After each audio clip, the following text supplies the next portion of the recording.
me where I need to walk to. Which is great. And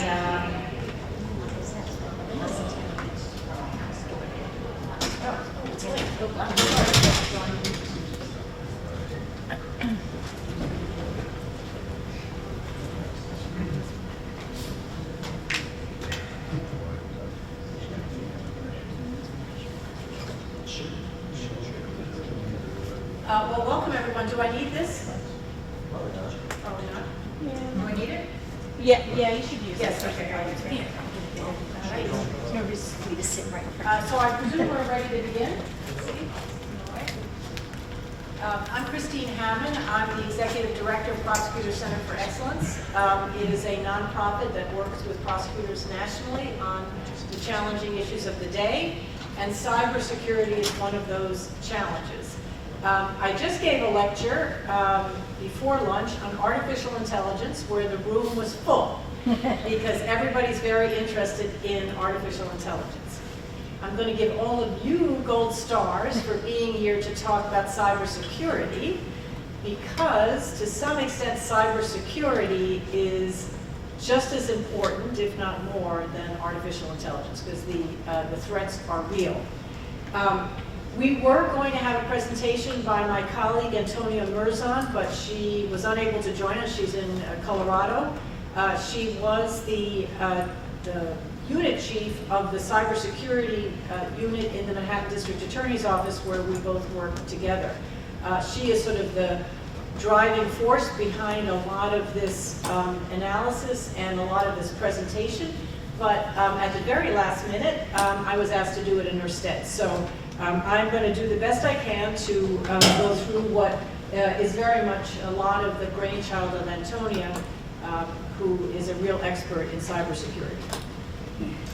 So what we're going to talk about today is just the risks of cybersecurity, why it should matter to you, legal and ethical duties, your role in office cybersecurity, how you can get some help, and then questions. So given that we're a small group, we can be very interactive. So I'm going to start by asking the people in the audience, have any of you been in an office that has been attacked by cybersecurity, some kind of hacking?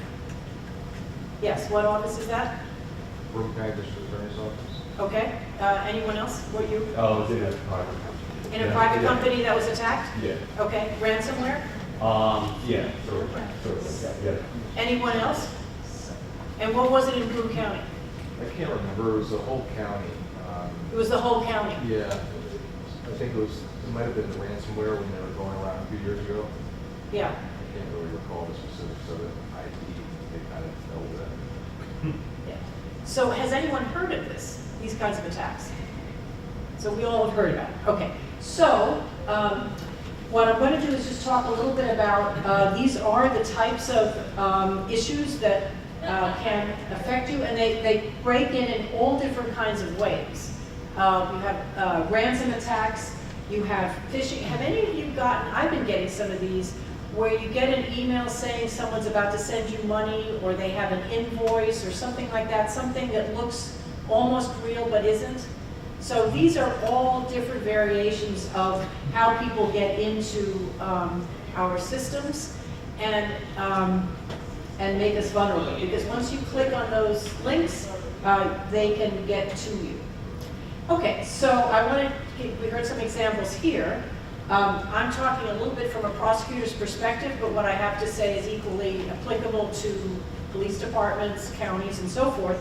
The one that I can talk about is I can talk about all of them, but in Suffolk County, New York, one day, I'm trying from the prosecutor's perspective, they were happily doing their work when all of a sudden they get a call and say there is a cyber attack, you've got to unplug every single device in your office now. So they ran around the office and unplugged every computer, every fax machine, if they still had those old things, printers, everything that was connected in some way to the internet, copy machines, because everything is now connected to the internet, they had to unplug.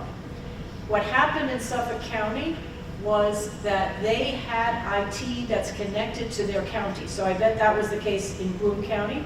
For the rest of you, who runs your IT? Is it run by your own office or by your county? County.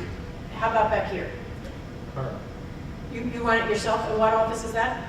Assembly. The Assembly, okay. You run it yourself, are you sure? I am pretty confident.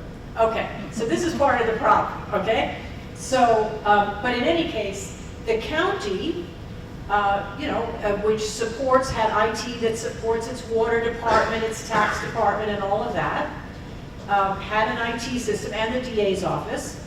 And apparently someone had broken into their system, they found the password, the administrator's password, and someone was just kind of roaming around for almost a year within the Suffolk County's system when it was finally discovered. At that point, everything was turned off in the entire county. The DA's office was connected and they had to turn everything off as well. So you can imagine what the fallout of that is. All of a sudden you have no email. You can't connect to the courts. You can't connect to your police departments. You're just afloat. So, but it's happened in many other places. The Illinois Attorney General's office, you can see these newspaper articles here where confidential information of witnesses and cases was released on hacker websites. The police department in Washington, D.C. had ransomware. The city of Dallas, the police department in Stuart, Florida. Kansas City, Missouri, the court system was hit, and because the court system was hit, the DA's office couldn't function. Jacksonville, Florida, the sheriff's department, which runs all of Jacksonville, they were hit, and suddenly they couldn't get do any arrest paperwork, they couldn't get the information to the DA's office. And Orange County, New York, I believe, was hit recently, but I don't, is there anyone here from Orange County? I think something was hit in Orange County. So when it happens, it's devastating. Suffolk County, I just know that from talking to people there, it took them months and months and months to recover. One of the things that was, well, we'll get to that sort of emergency planning. But, so why are we vulnerable? Why are law enforcement and prosecutors particularly vulnerable? And obviously, we have very sensitive information. So it's not, just some ordinary business. It's not a grocery store. You have highly sensitive information that may be of interest to people. You receive information from many sources, not just the police, but you get emails from many sources, you deal with the courts, so that your vulnerability is broad because you get information from many places. And you actually share data across networks with, again, your police departments or courts, sometimes probation and others. And you work with the counties, so there are many entry points for cyber attacks. So it matters because it disrupts all work. In the Suffolk County DA's office, all work came to a stop. They couldn't email each other. They couldn't even, if you can imagine losing email, they couldn't even tell their employees what was happening because everything was unplugged. So cases could get dismissed, your witnesses and victims could be endangered, trials are backlogged, you suddenly can't reach out to the community if there are things you need to tell them. You can't deal with day-to-day procedural things such as grants and payroll and all of that. So there is just tremendous amount of effort, and of course just recovery is very, very time-consuming and burdensome. So here is just one of the things that, just one of the many frustrations from the DA's office was just how they suddenly, they said that like the community members were emailing them, they weren't responding. So everybody felt that they were being ghosted by the Suffolk County DA's office, when that was certainly not the case. I heard this happened I think in September of 2023. Sometime in January of 2024, I listened to a news report, and in January of 2024, residents of Suffolk County got notifications that they owed taxes to Suffolk County. It turned out that those notifications were all in error because of the attack. The tax department system got all messed up, and people were being notified that they owed taxes that they didn't know. So it wreaks havoc. So all of these things that can happen in terms of just undermining the trust that people have in you being able to preserve their safety, preserve their sensitive data.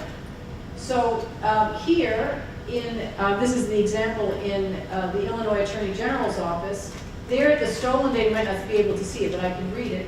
The stolen data included people's names, addresses, social security numbers, tax information, and the files were posted on a website affiliated with the Doppelganger malware group that was doing the hacking.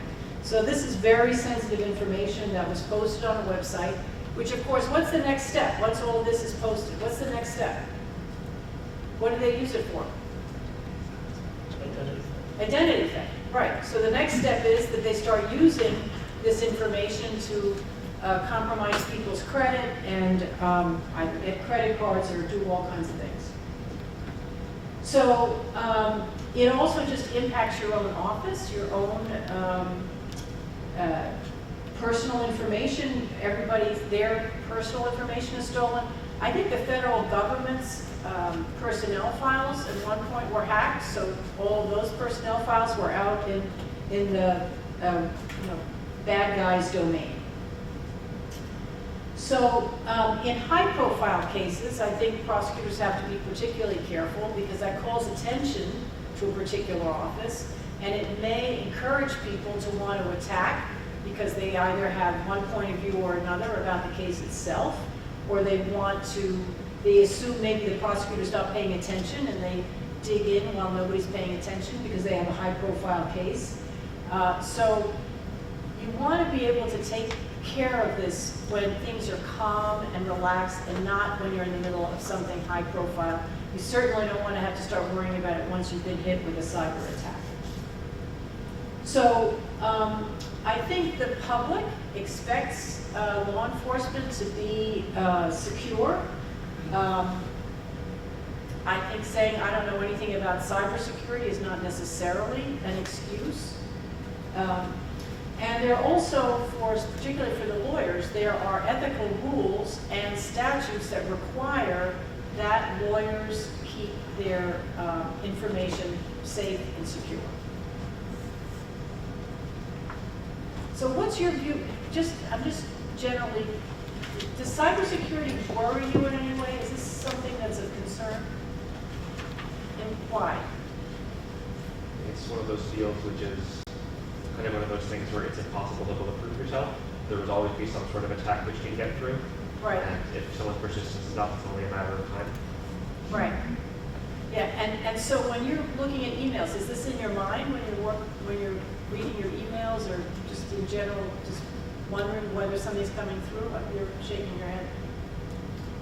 I think that, once in a while you want to verify the source. So there's sort of like a glimmering of an understanding of this. How about over here? Do you have, when you're like looking at your emails, are you worried about people trying to hack you? I see someone shaking your head way in the back. I mean, absolutely. I work with Buffalo Snug, but we're through Erie County Medical Center. Right. They were attacked maybe 2 years ago, and they had to go paper for about 6 months until they got their system up to par. And so that's always in the back of our mind, because we don't want to disclose any of the identities of the individuals that we are working with. Yeah. Do you know how the attack occurred? It was like, from what I was told, I wasn't in the know, but I was told that whoever attacked them held their system for ransom until they were paid a large sum of money. Then a company that was purchased to protect their data, I guess ECMC bought the cheaper of the plans, right? And then they had to go back and buy the most expensive plan because it was continuously being hacked. I do know that other hospital systems in our area were attacked, but not to the severity of ECMC's. Yeah, I mean, I think if you think about it, the level of cyber attack is one of our hugest vulnerabilities. You can imagine, rather than old-fashioned warfare, if someone just did a cyber attack of our electrical system and turned off the electricity, Right. you know, or our water system and turned off the water. I mean, these are ways to have devastating impacts on a country. I mean, it may be sort of the warfare of the future.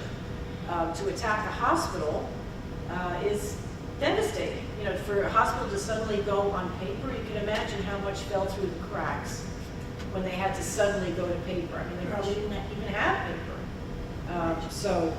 Because they'd gotten so used to using computers.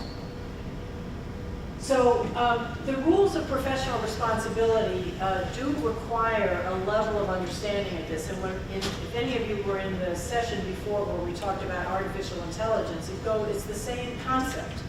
With artificial intelligence, the rules of professional responsibility for lawyers is that you have to have an understanding of these issues. And you have to be familiar with advances in technology. It's not an excuse to say I'm too old, I didn't learn it in law school, I have to ask my 14-year-old son to tell me what to do. It's no longer an excuse. And I think it's important, not only on the negative side, you know, to understand how you could be vulnerable, but also on the positive side of how it can help you. But you do have to be mindful of the fact that you have confidential information that can be lost. In the AI discussion we had earlier, we talked about how using AI you may inadvertently distribute confidential information. Here, you're not doing it willingly, but someone is stealing your confidential information. In New York State, for lawyers now, there is a CLE requirement that you have to take classes on cybersecurity. Have you done your CLE on cybersecurity? I don't know if this applies. Probably. Maybe this will apply. Yeah. Yeah, I think I did one. You think you did? Yeah. Are there any lawyers in the room? Yes. Have you taken your cybersecurity? Yes. CLE? Okay. And what did it consist of? Remember? It was- December. A lot of the baseline things. It talked about the duty to stay up to date. It talked about various ways you can sort of stay on top of things, just some of the basics. Yeah, so it's pretty much the same as this. Yes, yeah. So we'll have to talk to DCJS to see whether the lawyers can get, you know, maybe you get credited for next year's CLE. And then we have specific statutes as lawyers that we have to keep things like grand jury testimony secret. So if someone hacks your system and the grand jury testimony goes out on the web, you have violated that statutory obligation, which is, by the way, a felony for failing to keep grand jury testimony secret. So how do you deal with this, particularly in a prosecutor office, but this would apply to a police department as well? I should ask, are there police officers in the room? So where are the rest of you? We saw some lawyers. Where are the rest of you from? Snug is in the back. Where are you from? Broome County. Oh, you're Broome County, you sir? Suffolk. You're from Suffolk? So you know all this. You Yeah, lived through this. we're still, I wasn't there when it happened, but we still let into remote access. And Oh, so tell us a little about it. Yeah, So so- this is like 2 years ago or? Yeah, I wasn't there when it happened, but yeah, I heard. It's basically, they're still working on getting things back together. There were certain, I've heard stories like, yeah, they had no access to email, they couldn't, certain things they could send out. But the police was like, our area was a little more separate, but it still was connected, so we were still having plenty of issues. Yeah, so this is now more than a year later. Yes. So they're still recovering from this. Yeah, no remote access, can't bring a laptop, but they're still figuring out how to. Right. Sir, all the way in the back, in the corner, where are you from? Well, upstate New York. No, I'm sorry, I meant like what office? Yeah. St. Regis North Tribal Police. Oh, okay. So have you had these cybersecurity issues? No. No, okay, well, it can happen in large or small offices, any place, you know. So it really takes some leadership to try and figure this out. So you have to make sure that whoever your tech partner is, that they're protecting your office, and we're going to go through that. You need good office policies to protect security, and you need a champion for office culture to be cyber safe and prepare for emergencies. So I'm going to talk about all of these. Okay, so number one, assess your tech partners. So first you have to figure out, what are my current security protocols? we do, as I'm going to mention, PCE, we do cybersecurity assessments of prosecutor offices, and we ask them basic questions like, who handles your IT? And what do they do to keep you secure? Do you know? And most prosecutors have no idea. They're not concerned about it. I mean, obviously, they're very busy with other things. But what we recommend is you figure out who's running your network, who your IT connection is, and sit down and meet with them and ask them, what are you doing to keep us cyber secure? Because it's not helpful to put your head in the sand. And ask, how can we do it better? And have regular meetings between the lawyers and the IT people, but if you're in law enforcement, same thing, between the police and their IT people, because they don't necessarily talk to one another in a way that's useful for cybersecurity. So creating a culture of security is obviously you have to tell people that it's important. So do any of your offices do cybersecurity probes? Do you know what that is? Yeah, okay, so what is it? But they try to trick you to do something you're not supposed to do. Okay. Yeah. Yeah, in the back. Yeah, so tell me what they do, yeah. So they say like, hey, you can click on this or whatever, but I accidentally did it one time. It was like a real accident, and I had to do a class for it. Exactly. So Yeah, we so have a that's one phishing- way of tricking people. So Yeah. some offices do they do it in your, what office are you from? Oh, you're from the assembly again, yeah. So does the assembly do this? I don't think I ever got. No, okay, so this is actually a very clever way to keep people on their toes. They send in what they call probes. It's a fake cyber, it's a fake attack or something. And then they want to see if you click on it. If you click on it, they make you go to a class, just like this woman in the back had to go to a class. And then if you click on it twice, you have to go to an even longer class. Yeah. So it gets worse. The more times you do it, the longer the classes become.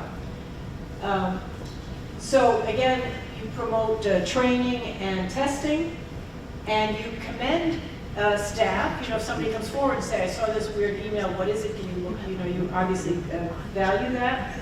And in your review process, you evaluate your staff on their ability to be cyber secure.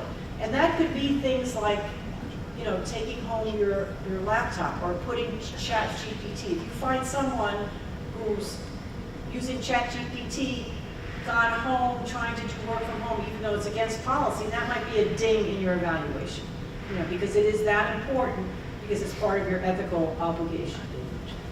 So you've got to write policies. You've got to tell your staff that it's important. And most police chiefs or elected DAs, they have other things on their mind. They've got a million other things they want to tell you. Being cyber secure is often not on the top of their list, but it really should be part of it, because once it hits, like in Suffolk, you are screwed for a long period of time, and it's serious. And you look not incompetent necessarily, but unprepared.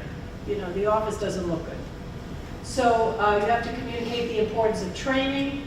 You have to have clear instructions on what to do if you're concerned about something. And you have to emphasize the monitoring and auditing of office systems. This is where those weekly or regular meetings with your IT staff comes in very handy to know what's going on there. And you have to plan ahead. So you should have a written plan, and I've had this in bigger font. You should have some kind of plan with whoever's running your IT should there be an emergency. You should sit down and write it down. There's nothing like writing it down, because then you have something that's recorded. Even if all the players change, you have something that creates a baseline of what you should do. And you have to set up an emergency communication system. Most offices have the assembly. I'm calling on you because you're right here in front of me. Do you have an emergency plan? Let's say there's a big snowstorm. Do you have an emergency plan in the assembly? We have our cell phones. You have your cell phones. Okay. You're also in the assembly. I am. Okay. So do you have an emergency plan if there's a big snowstorm and nobody can get to work? No. I mean, we have a team here, but yeah, usually we just do work remotely if there's a snowstorm. But you just know that on your own. Is there some way of notifying you that you can work from home during a snowstorm? Oh, yeah, no, that's normal communication down from leadership. to- So there is a way to communicate with you. Okay. So, but in a cyber attack, you need an emergency plan. Because what if your texts aren't working? Or your supervisors can't get into their computer to get to that calling tree that you have? There has to be a plan for how to, because in Suffolk, that day that happened and they unplugged everything, they didn't have a plan for how to reach out. Well, actually, you know what? I take that back. They had just gotten, and maybe you'll know the name of it, it's some kind of special texting system. The alert thing. Yeah. It's an alert thing. It's Yeah. different than texting. There's some kind of system, it's Nixle? outside of texting. Did I hear a suggestion? Is it Nixle? Is that your? It could, there are a number of different kinds, where they had set up this texting system outside of normal Verizon so that they could communicate, and they were doing it because of storms, fires, COVID, you know, whatever it is that you've got to tell people about the office. So they did have that in place, and I think 85% of the office had signed up for it. So they used that. But that meant that 15% of the office didn't get the messages and didn't know what was going on. So having that kind of emergency plan, it's not difficult, but somebody's got to do it. And it should be part of your emergency plan. And so that's one side. You have to be able to notify your employees. The other side of the emergency plan is, okay, if I'm hacked, what do I do about it? Who do I call to fix it? So I think back here in the back, you said that they had this company that wasn't very good. They had to get another company that was better, but cost a ton of money. I know my husband works in a law firm, and they were attacked. And it's interesting because in private industry, they often don't tell you that they've been attacked. They don't want it known that they were attacked. But they paid $1 million to get out from under it, I think just in remedial work. And they needed insurance for that, and so there's a lot of planning to get this done right. And so you have to practice and update your plan regularly. So, as I said, we do these assessments of prosecutor offices. We've done them all over the country, where we bring in the prosecutor and someone in a decision-making capacity in the prosecutor's office, and then we ask them to bring in their IT person, and we have them fill out a survey to find out what they know. It's amazing how little the lawyers know. And then the IT people fill out their survey, and what we routinely hear from the IT side is that the lawyers are not listening to them. That they're like whistling in the wind. The lawyers are not listening to them, and we try and get them together to come up with a plan. There are other places that you can get assistance. So here in New York, the Global Cyber Alliance is a New York-based cybersecurity statewide organization that provides assistance. This Multi-State Information Security and Analysis Center is a place that provides assistance nationally on these issues because it's becoming a bigger and bigger topic. And this Center for Internet Security is also a place where you can go for assistance. And that's it. How much time did I take? Half hour. So, any questions? Or we could just get back half an hour. All right, thank you very much.